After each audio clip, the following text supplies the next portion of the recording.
Hello guys, நம்ம கார்த்திக் கதையில March 21 என்ன நடக்க போகுது அப்படிங்கிறத பத்தி தாங்க இந்த வீடியோல இப்ப நம்ம பார்க்க போறோம்.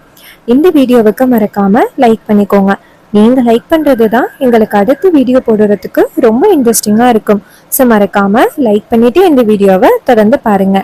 என்ன நடக்குது அப்படின்னு பார்த்துட்டீங்கன்னா, நம்ம ரோஹிணி கிட்ட சொல்றாங்க அவருக்கு வந்துட்டு சூப்பரான ஒரு பைக் வாங்கி கொடுக்கணும். இது வரைக்கும் அவரு பைக் ஓட்டினதை நான் பார்த்ததே இல்லை. ஸோ அவருக்கு நான் பைக் வாங்கி கொடுக்க போறேன் கல்யாண நாள் அன்னைக்கு அப்படின்னு சொல்றாங்க.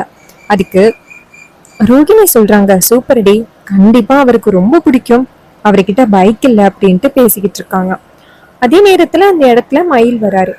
மயிலை பார்த்ததும் நம்ம ஹீரோயின் சொல்றாங்க, இந்த விஷயத்த பத்தி யாருக்கிட்டையும் சொல்லக்கூடாது, நம்ம தான் இந்த சர்ப்ரைஸை ஏற்பாடு பண்ணணும்.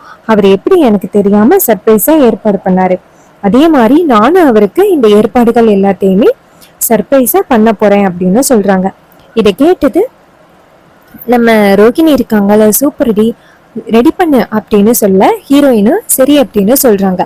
அதுக்கப்புறம் வந்துட்டு மயில வந்துட்டு நினைக்கிறாரு, ரேவதிக்கு வந்துட்டு சகல சூப்பரான ஒரு வீடு வந்து ரெடி பண்ணியிருக்காரு. எதுக்குன்னா கல்யாண நாள் அன்னைக்கு கொடுக்கறதுக்காக. அதுக்கப்புறம் நம்ம ஹீரோயின் போயிட்டு இந்த பைக்கெல்லாம் எடுத்துட்டு வராங்க. மறுநாள் காலை வந்துட்டு நம்ம ரேவதிக்கும் ஹீரோவுக்கும் கல்யாண நாள். அப்போ ரேவதி அங்கேருந்து வந்துட்டு ஹீரோவுக்கு கை கொடுத்து ஹாப்பி வெட்டிங் ஆனிவர்சரி அப்படின்னு சொல்றாங்க. இது கேட்டதும் நம்ம ஹீரோவும் உனக்கும் அப்படின்னு சொன்னதோட நம்ம ஹீரோயின் ரொம்ப ஹாப்பியா இருக்காங்க. அப்ப ரோஹிணி வந்துட்டு அந்த இடத்துக்கு கேக்கு கொண்டுட்டு வராங்க. கேக்கு கொண்டுட்டு வந்துட்டு கேக் வெட்ட சொல்றாங்க. அப்ப நம்ம ஹீரோயின் ரொம்ப சந்தோஷமா வந்துட்டு கேக் வெட்டுறாங்க. அப்போ வில்லி இதையெல்லாம் பார்த்துட்டு, அக்கா வந்துட்டு கோயிலுக்கு போற நேரத்துல இப்படி ஒரு வேலையை பண்றீங்களா, நீ கொஞ்ச நேரத்துல அக்கா வந்துருவா இருங்க அப்படின்ட்டு நேரா அவங்க அக்காவுக்கு ஃபோன் பண்றாங்க. அப்ப ஈஸ்வரி ஃபோன் அட்டன் பண்ணி, சொல்லு சந்திரா, என்னாச்சு, ஏன் ஃபோன் பண்ணியிருக்க, நான் கோவிலுக்கு வந்திருக்கேன், கொஞ்ச நேரம் கூட என்னை கோவில்ல இருக்க விட மாட்டியா அப்படின்னு. அதுக்கு வில்லி சொல்றாங்க, அக்கா நீ கோவிலுக்கு போன நேரம் இங்க என்ன நடக்குது தெரியுமா, உன் பொண்ணுக்கு இன்னைக்கு கல்யாண நாளாம்ல, அந்த கல்யாண நாளை செலிப்ரேட் பண்றதுக்கு 2 பேரும் கேக் வெட்டி கொண்டாடிக்கிட்டு இருக்காங்க, உனக்கு இது தெரியாதா? இது கேட்டதும் ஈஸ்வரி சொல்றாங்க, என்னடி சொல்ற, என்கிட்ட இந்த விஷயத்தை பத்தி சொல்லவே இல்லையே. அதுக்கு வில்லி சொல்றாங்க, அக்கா உன்கிட்ட சொன்னா கண்டிப்பா வந்துட்டு நீ கல்யாண நாளை கொண்டாட விட மாட்ட அப்படிங்கிறதுக்காக அவங்கெல்லாம் இப்படி பண்றாங்க, உனக்கு தெரியல. இதுக்கு தான்க்கா நான் இந்த வீட்டை விட்டு போனதோட வந்தது, உனக்கு எப்படியாவது உதவி பண்ணணும் அப்படிங்கிறதுக்காக தான் நான் தேடி பிடிச்சு வந்தேன். இதை கேட்டதும் ஈஸ்வரி சொல்றாங்க, இங்க பாரு சந்திரா, இந்த அளவுக்கு எனக்கு துரோகம் பண்றாங்களா, சரி இரு வரேன் வீட்டுக்கு அப்படின்ட்டு ஈஸ்வரி நேரா வீட்டுக்கு வராங்க. அப்ப வில்லி வந்துட்டு கல்யாண நாள் கொண்டாடிக்கிட்டு இருக்கிறவங்கள பார்த்துட்டு, என்ன கல்யாண நாளா கொண்டாடுறீங்க, இன்னும் கொஞ்ச நேரத்துல அக்கா வந்த பிறகு என்ன நடக்குதுன்னு பாருங்க அப்படின்னு. அப்ப அந்த இடத்துக்கு ஈஸ்வரி வராங்க. அப்ப ஹீரோயின் வந்துட்டு நம்ம ஹீரோவுக்கு கேக் ஊட்டி விட போக போது டக்குன்னு ஈஸ்வரி கத்துறாங்க, ஏய் ரேவதி அப்படின்னு.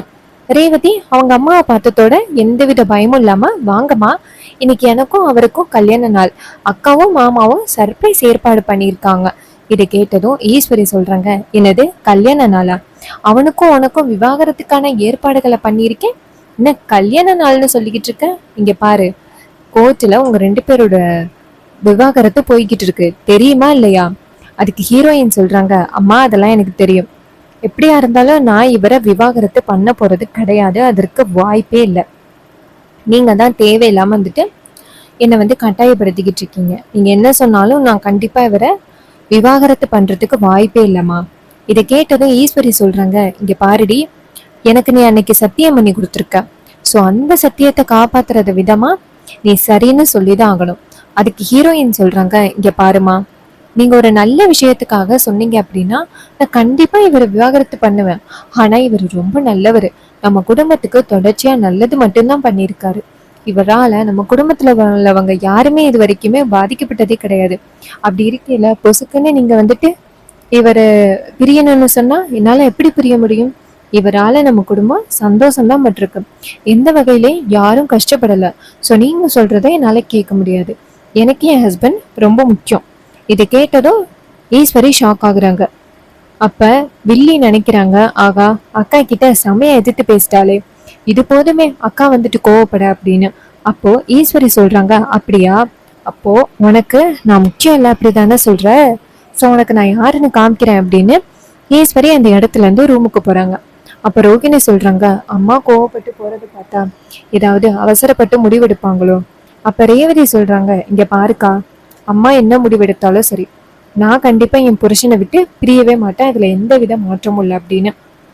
அப்ப ஹீரோ சொல்றாரு, இங்க பாரு, அத்தை மேல உள்ள கோவத்தினாலதான் அப்படி பேசுறாங்க. நீ அத்தைய வந்துட்டு இப்படி எதிர்த்து பேசுறது ரொம்ப தப்பு, சரியா? அதுக்கு ஹீரோயின் சொல்றாங்க, இங்க பாருங்க, அதெல்லாம் இல்ல, என்னை பொறுத்த வரைக்கும் எனக்கு நீங்க தான் முக்கியம், மற்றபடி எனக்கு வேற யாரும் தேவையில்ல அப்படின்னு. அப்ப ஹீரோ சொல்றாரு, சரி, இருந்தாலும் அத்தை கிட்ட அப்படி கோவப்படாத அப்படின்னு. அப்ப ஹீரோயின் சொல்றாங்க, சரி சரி, நான் கோவப்படலை அப்படின்ட்டு. அதே நேரத்துல ஈஸ்வரி நேரா ரூமுக்குள்ள போனதும் வில்லி அங்கேருந்து போறாங்க. போயிட்டு, பாத்தியாக்கா எல்லாரும் எப்படி பேசுறத பத்தியா, இதாங்க்கா உனக்கு அவ்வளவுதான்க்கா மரியாதை, எல்லாருமே உனக்கு கொடுக்குற மரியாதை அவ்வளவுதான். அன்னைக்கு ரேவதி உனக்கு சத்தியம் பண்ணி கொடுத்தா, ஆனா இப்ப பாத்தியா என்ன காரியம் பண்ணிருக்கா அப்படின்னு. இன்னும் கோர்ட்டுல விவாகரத்து போயிட்டு இருக்கு, பேசாப்புல அந்த வக்கீல்கிட்ட ஃபோன் பண்ணி என்ன பண்ணலான்னு கேளு. அதுக்கு ஈஸ்வரி சொல்றாங்க, சரி நான் இப்பவே கேட்குறேன் அப்படின்னு சொல்லிட்டு நேரா ஃபோன் பண்றாங்க அவருக்கு. அவரு ஃபோன் அட்டன் பண்ணி, சொல்லுங்க மேடம் அப்படின்னு சொல்ல, ஈஸ்வரி சொல்றாங்க, என் பொண்ணுக்கும் அந்த டிரைவர் பையனுக்கும் விவாகரத்து ஏற்பாடு பண்ண சொன்னேன். இது மாதிரி 6 மாசம் சேர்ந்து வாழ சொன்னாங்க. 6 மாசம் முடிஞ்சிட்டு என் பொண்ணுக்கு அவன் கூட சேர்ந்து வாழ்றதுக்கு விருப்பம் இல்லை, இப்போ என்ன பண்ணலான்னு சொல்லுங்க. அதுக்கு அவர் சொல்றாரு, மேடம், உங்க பொண்ணுக்கு அந்த பையன் கூட சேர்ந்து வாழ்றதுக்கு முழு விருப்பம் இருக்கு, அதை நான் நேரடியாவே பார்த்தேன். இப்ப அந்த பொண்ணை மட்டும் அங்க வந்து சொன்னுச்சுன்னு வச்சுக்கிடுங்களேன், அப்புறம் இந்த விவாகரத்து செல்லுபடியா ஆகாது. இதை கேட்டதும் ஈஸ்வரி சொல்றாங்க, இங்க பாருங்க, என் பொண்ணு அந்த டிரைவர் பைக்கிட்ட இருந்து பிரிக்கணும், அதுக்கு ஏதாவது எனக்கு ஒரு ஐடியா சொல்லுங்க. இதை கேட்டதும் அவரை சொல்றாரு, ஒன்றும் இல்லை, அந்த பொண்ணு வந்துட்டு புருஷன் கிட்ட ரொம்ப கஷ்டப்படுறான்னு சொல்லணும், இல்லைன்னா அந்த பையனுக்கு வேற ஒரு பொண்ணு கூட தொடர்பு இருக்கு அப்படின்னு நீங்க கோர்ட்ல நிரூபிச்சிட்டாலே போதும், அதுக்கப்புறம் ஈஸியா விவாகரத்தெல்லாம் வாங்கி கொடுத்துடலாம். இது கேட்டதும் ஈஸ்வரி சொல்றாங்க, அப்படியா, அப்போ ஓகே, நான் அதற்கான ஏற்பாடுகளை நான் பண்றேன், நீங்க வந்துட்டு அதை உண்மைன்னு மட்டும் நிரூபிச்சா போதும். இதை கேட்டதும் வக்கீலும் சரிங்க மேடம் அப்படின்னு சொல்லிட்டு அவரு போனை கட் பண்றாரு. அப்போ வில்லி கேக்குறாங்க, அக்கா என்னாச்சுக்கா, அவர் என்ன சொன்னாரு? அதுக்கு ஈஸ்வரி சொல்றாங்க, இது மாதிரி கண்டிப்பா ரேவதி கோர்ட்ல வந்து அந்த டிரைவர் பைய கூட வாழ்றதுக்கு விருப்பம் இல்லை அப்படின்னு சொல்ல போறது கிடையாது, அவ கண்டிப்பா அந்த டிரைவர் பைய கூட வாழணும் அப்படின்னு தான் சொல்லுவா. ஸோ இது நமக்கு வந்து ரொம்ப பெரிய பிரச்சனை, அதனால அவர் எனக்கு ஒரு ஐடியா சொல்லியிருக்காரு, அந்த டிரைவர் பயலுக்கு வேற ஒருத்தர் கூட தொடர்பு இருக்கு அப்படின்னு நம்ம கோர்ட்ல நிரூபிச்சிட்டா அதுக்கப்புறம் கண்டிப்பா வந்துட்டு 2 பேருக்கும் விவாகரத்தை வாங்கி கொடுத்துடலாம். இதை கேட்டதும் வில்லி சொல்றாங்க, அக்கா அவ்வளவுதானக்கா, இங்க பாரு, இதெல்லாம் நான் பாத்துக்கிறேன், நீ கவலைப்படாத, ஏற்கனவே நீ வந்துட்டு ரொம்ப கஷ்டத்துல இருக்கா, ஸோ நீ எதுக்கும் கவலைப்படாத, இதை வந்து நான் எப்படி டீல் பண்ணணுமோ அப்படி டீல் பண்ணிக்கிறேன். இதை கேட்டதும் ஈஸ்வரியும் சரி சந்திரா அப்படின்னு சொல்ல, சந்திரா வந்துட்டு ஒரு பொண்ணை ரெடி பண்ணி ஹீரோவுக்கும் அந்த பொண்ணுக்கும் லிங்க் இருக்கு அப்படின்ட்டு ப்ரூவ் பண்றதுக்கான எல்லா ஏற்பாடுகளையும் பண்ணிட்டாங்க. அதுக்கப்புறம் அந்த கோர்ட்லேருந்து ஒரு பேப்பர் வருது வீட்டுக்கு. அந்த பேப்பர் வந்துட்டு நம்ம ரேவதி தான் வாங்குறாங்க. ரேவதி அந்த பேப்பரை வாங்கினதும் செம ஷாக் ஆகுறாங்க. அப்போ ஈஸ்வரி சொல்றாங்க, என்னடி அது அப்படின்னு. அப்ப ஹீரோயின் சொல்றாங்க, அம்மா இது கோர்ட்லேருந்து வந்திருக்கு, எனக்கும் அவருக்கும் விவாகரத்து ஏற்பாடு பண்ணியிருந்தாங்கல்ல, ஸோ அது சம்பந்தமா விசாரிக்கிறதுக்காக கூப்பிட்டுருக்காங்க. ஈஸ்வரி சொல்றாங்க, இங்க பாரு, கோர்ட்டுக்கு போனதோட அந்த டிரைவர் பைய கூட வாழ்றதுக்கு விருப்பமே இல்லை அப்படின்னு நீ என்ன எல்லாருக்கும் முன்னாடியிலையும் சொல்லணும். இதை கேட்டதும் ஹீரோயின் சொல்றாங்க, என்னம்மா இப்படி சொல்றீங்க, இங்க பாரு, என்னால கண்டிப்பா அப்படியே சொல்ல முடியாது. ஈஸ்வரி சொல்றாங்க, நீ சொல்றதுதான் நல்லது. அப்ப ஹீரோ அந்த இடத்துக்கு வராரு, என்னாச்சு அப்படின்னு கேக்குறாரு. அதுக்கு ஹீரோயின் சொல்றாங்க, என்னங்க, உங்களுக்கும் எனக்கும் விவாகரத்து அந்த ஒன்னா சேர்ந்து வாழ சொன்னாங்களா, அதுக்கான டைம் முடிஞ்சு போச்சு, கோர்ட்டுக்கு வர சொல்லியிருக்காங்க, பட் எனக்கு போறதுக்கு விருப்பம் இல்லை. அப்ப ஹீரோ சொல்றாரு, இங்க பாரு, கவலைப்படாத, அதெல்லாம் எந்த வகையிலையும் எந்த பிரச்சனையும் நடக்காது, நான் இருக்கேன். ஹீரோயினும் சரிங்க அப்படின்னு சொல்லிட்டு நேரா அவங்க அம்மா கிட்ட சரி வாங்க போகலாம் அப்படின்னு கிளம்புறாங்க. அப்ப ஈஸ்வரி ஹீரோவை பார்த்துட்டு ரேவதி கிட்ட, நீ முன்னாடி போ, நான் வரேன் அப்படின்னு சொல்ல, ஹீரோயினும் சரி அப்படின்னு சொல்லிட்டு முன்னாடி போறாங்க. ஈஸ்வரி நேரா ஹீரோவை பார்த்து, என்ன எப்படியும் இந்த விவாகரத்துல உன் பொண்டாட்டி உன் கூட தான் சேர்ந்து வாழ போறேன் அப்படின்னு சொல்லுவா அப்படின்னு நீ ரொம்ப ஸ்ட்ராங்கா இருக்கியா, அப்படியெல்லாம் நடக்கிறதுக்கு வாய்ப்பே இல்லை, இந்த வாட்டி நான் பண்ணியிருக்கிற பிளானே வேற லெவல்ல பண்ணியிருக்கேன், ஸோ கண்டிப்பா நீ கோர்ட்டில் அவமானப்பட்டு தான் நிக்க போற. அப்ப ஹீரோ சொல்றாரு, இங்க பாருங்க, அதெல்லாம் நான் பாத்துக்கிறேன், அதுக்கு ஈஸ்வரி சொல்றாங்க, இங்க பாரு, இன்னைக்கு தான் நீ என் பொண்ணு கூட இருக்க போற கடைசி நாள் அப்படின்னு. நம்ம ஹீரோவுக்கும் ஒன்றும் புரியல. கண்டிப்பா இவங்க ஏதோ பிளான் பண்ணிட்டாங்க. ஆனா என்ன பிளான் பண்ணியிருக்காங்கன்னு தெரியல. அதுக்கப்புறம் எல்லாரும் சேர்ந்து கோர்ட்டுக்கு போறாங்க. அங்க போனதும் நம்ம ரேவதி இருக்காங்கல்ல, அவங்கள கூப்பிட்டு கேட்குறாங்க, உங்களுக்கு வந்துட்டு உங்க புருஷன் கூட சேர்ந்து வாழ்றதுக்கு விருப்பம் இருக்கா அப்படின்னு. அதுக்கு ரேவதி சொல்றாங்க, எனக்கு வந்துட்டு முழு சம்மதம் இருக்கு. நீங்க சொன்னீங்க 6 மாசம் அவர் கூட சேர்ந்து வாழ சொல்லி. நானும் 6 மாசம் சேர்ந்து வாழ்ந்தேன். எனக்கு அவரை ரொம்ப பிடிச்சிருக்கு. நான் பிரியணும்னு நினைக்கல அப்படிங்கிறாங்க. அப்ப ஹீரோவை கூப்பிட்டு கேட்குறாங்க. அப்ப நம்ம ஹீரோ என்ன சொல்றாருன்னா, ஆமாம், என் ஒய்ஃபை எனக்கு ரொம்ப பிடிச்சிருக்கு. நான் என் ஒய்ஃப் கிட்டேருந்து நான் பிரிய மாட்டேன் அப்படின்ட்டு. அப்பதான் வக்கீல் சொல்றாரு, உங்களுக்கே தெரியும் இவங்க 2 பேரும் மனப்பூர்வமா சேர்ந்து வாழ்றேன் அப்படின்னு ஒத்துக்கிட்டாங்க. ஸோ இதுக்கப்புறம் இது என்ன விசாரிக்க போறீங்க அப்படின்னு. அப்பதான் வந்துட்டு நம்ம ஈஸ்வரியோட தரப்பு வக்கீல் வந்துட்டு, சார் ஒரு நிமிஷம், இந்த பொண்ணுக்கு வந்துட்டு எந்த விஷயமுமே தெரியாது, எங்ககிட்ட ஆதாரம் இருக்கு அப்படின்ட்டு ஒரு பேப்பரை கொடுக்குறாங்க. அந்த பேப்பர்ல நம்ம ஹீரோ வேற பொண்ணு கூட போட்டோ இருக்கிறதெல்லாம் இருக்கு. அதை பார்த்ததும் அந்த ஜட்ஜி வந்து ஷாக் ஆகி என்ன இது அப்படின்னு சொல்லி கேட்குறாங்க. அப்ப நம்ம ஹீரோ கேட்குறாரு என்ன ஆச்சு அப்படின்ட்டு. அப்போ அவங்க வந்துட்டு அந்த போட்டோவை காமிக்கிறாங்க. அதை பார்த்ததும் ஹீரோ சொல்றாரு, இந்த போட்டோவில் இருக்கிறது நான் கிடையாது, இந்த போட்டோ வந்து ஏதோ எடிட் பண்ணி கொடுத்துருக்காங்க அப்படின்ட்டு. அப்போ அதுக்கு சம்பந்தமான அந்த பொண்ணே அந்த இடத்துக்கு வருது. வந்துட்டு இங்க பாருங்க, எனக்கும் இவருக்கும் தொடர்பு இருக்கு, இந்த விஷயத்த பத்தி அவங்க பொண்டாட்டிக்கு தெரியவே கூடாது அப்படின்னு நினைச்சாரு. அதே மாதிரியே தெரியாமையே பார்த்துக்கிட்டாரு. இந்த பொண்ணுக்கு எதுவுமே தெரியாது. இங்க பாருமா, நான் உன்னை கையெடுத்து கும்பிட்டு கேட்டுக்கிறேன், எனக்கு இவரை ரொம்ப பிடிக்கும், இவர்கிட்ட இருந்து என்னை பிரிச்சிடாத அப்படின்னு சொல்லிட்டு பேசுறாங்க. ரேவதி சொல்றாங்க, ஏய் யார் நீ நீ யாருன்னே தெரியாது, எதுக்கடி என் புருஷன் மேல நீ தேவையில்லாம பழி போடுற? இங்க பாரு, என் புருஷன் எப்படிப்பட்டவர் அப்படிங்கிறது எனக்கு நல்லாவே தெரியும். அப்பதான் அந்த ஈஸ்வரியோட வக்கீல் சொல்றாங்க, சார் இப்படிதான் சார், இந்த பொண்ணு ரொம்ப இன்னசென்ட் சார், இந்த கண்ணு முன்னாடியே ஆதாரம் நின்னும் அந்த பொண்ணு நம்ப முடியாம இருக்கா பாருங்களேன். இப்படிதான் இவன் வந்து ஏமாத்தி இருக்கான். இந்த பொண்ணை வந்துட்டு எப்படியாவது அவன் கல்யாணம் பண்ணிக்கணும் அப்படின்னு நினைச்சுதான் வந்தான். அதே மாதிரி குடும்பத்தையும் ஏமாத்தி அந்த பொண்ணையும் ஏமாத்தி வந்துட்டு இவன் கல்யாணம் பண்ணிட்டான் அப்படின்னு சொல்றாங்க.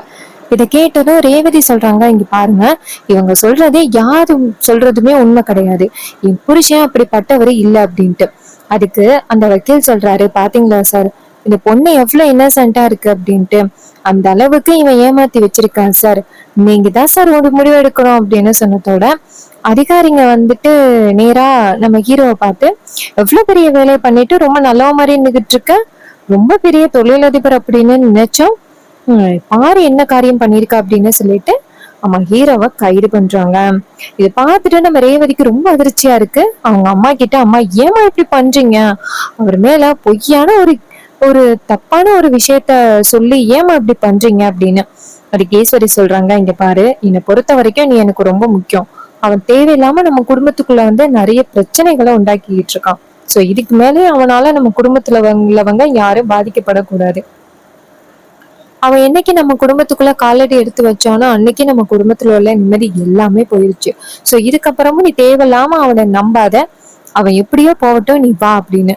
இது கேட்டதும் ரேவதி அழுதுகிட்டே அந்த இடத்துல இருந்து அவங்க அம்மாவை பிடிச்சி இழுத்துட்டு போறாங்க. அவங்க அம்மா பின்னாடியே போயிட்டு இருக்காங்க. வில்லி இதை பார்த்துட்டு செம்ம ஹாப்பியா நேரா ஹீரோ கிட்ட போயிட்டு, என்னடா நான் நினைச்ச மாதிரி நடந்துருச்சு பத்தியா, அத்தனை பேருக்கு முன்னாடி என் புருஷன் கட்டின தாலியவே நீ கழட்ட வச்சுட்டியல்ல, இன்னைக்கு நீ உன் பொண்டாட்டியே பிரிஞ்சுட்ட, இன்னும் கொஞ்ச நேரத்துல தாலியும் உன் வீட்டுக்கு வரும் பாரு அப்படின்னு. அப்ப நம்ம ஹீரோ சொல்றாரு, இங்க பாருங்க, அது நீங்களா எடுத்த முடிவு, இதுல என்னையே ரேவதியே நீங்க தேவையில்லாம இழுத்து விடுறீங்க, உங்களை கண்டிப்பா சும்மா விட மாட்டேன் அப்படின்னு நம்ம ஹீரோ பேசுறாரு. ஸோ இந்த கதை உங்களுக்கு பிடிச்சிருக்கா? இந்த கதை பிடிச்சிருந்துச்சுன்னா இந்த வீடியோவுக்கு மறக்காம லைக் பண்ணிக்கோங்க. நீங்க லைக் பண்றது தான் எங்களுக்கு அடுத்த வீடியோ போடுறதுக்கு ரொம்ப இன்ட்ரெஸ்டிங்கா இருக்கும். ஸோ மறக்காம லைக் பண்ணிட்டு இந்த வீடியோவை திறந்து பாருங்க. நம்ம கிட்ட ஹேர் கிளப்ஸ் அண்ட் அக்சசரிஸ் அவைலபிளா இருக்கு.